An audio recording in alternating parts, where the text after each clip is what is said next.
Presiden Joko Widodo dalam kunjungannya ke Pasar Induk Cipinang minggu lalu menyebut bahwa mahalnya harga beras di pasaran disebabkan suplai yang menurun akibat El Nino.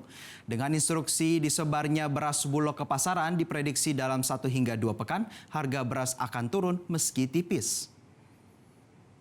Sehingga saya ingin pastikan beras yang ada di sini ada, tersedia, jumlahnya cukup, dan saya melihat melimpah.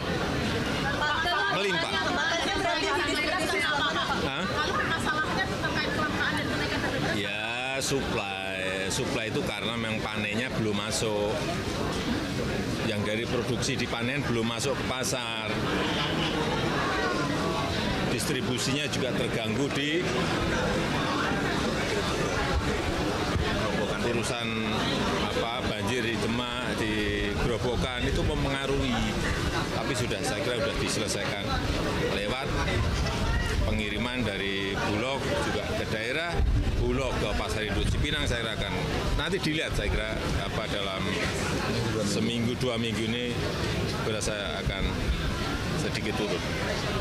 Sambil nunggu panen, kalau panen rayanya datang lagi pasti juga.